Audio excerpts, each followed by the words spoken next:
آدمی اپنی بیٹی کو پیدا ہوتے ہی درگوز کر دیتے تھے اور غریب آدمی کی بیٹی کو زندہ رکھا جاتا تھا، وہ اس لیے کہ وہ جوان ہو کر عمرہ کی حوص کو پورا کر سکے۔ طاقت اور کمزور پر حاوی تھا، غلاموں کے ساتھ وہ سلوک کیا جاتا تھا جسے دیکھ کر رونگٹے کھڑے ہو جاتے تھے، حتیٰ کہ جانور بھی اس دور کے انسان کے ظلموں کا نشانہ بنا ہوا تھا۔ جناب صدر اس اندھیرے کو دور کرنے کے لیے نور مصطفیٰ صلی اللہ علیہ وسلم تشریف لائے، جہالت کے اندھیرے کو مٹانے کے لیے معلم اعظم تشریف لائے، غریبوں کے لیے ایمان کی دولت لے کر تشریف لائے، منافقت کو مٹانے کے لیے صادق تشریف لائے، شراب کو ختم کرنے کے لیے آب حیات تشریف لائے، ماں بہن اور بیٹی کے لیے عزت و ناموس لے کر تشریف لائے، غلاموں کے آقا بن کر تشریف لائے۔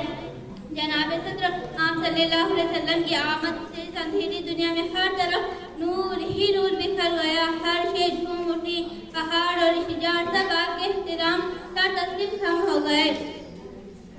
کچھ دولت پہ ناز کرتے ہیں، کچھ صورت پر ناز کرتے ہیں، کچھ دولت پر ناز کرتے ہیں، کچھ صورت پر ناز کرتے ہیں، جن کے ہاتھوں میں دامن مصطفیٰ ہو وہ امتی ہونے پر ناز کرتے ہیں۔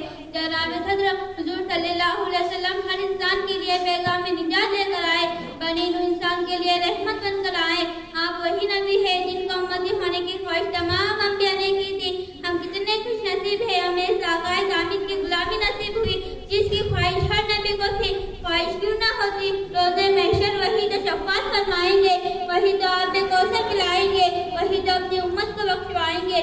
میں اپنی تقریر سے شعر کے ساتھ مکمل کرتی ہوں۔ حضور آئے تو اندھیروں سے نکل کر اجالے میں آ گئی دنیا، حضور آئے تو اندھیروں سے نکل کر اجالے میں آ گئی دنیا، چھوٹے ذہنوں سے زنگوں سے آبوں سے چہرے پر نور آ گیا، حضور آئے تو لوگوں کو جینے شعور آ گیا۔ وما علینا الا البلاغ المبین۔ شکریہ۔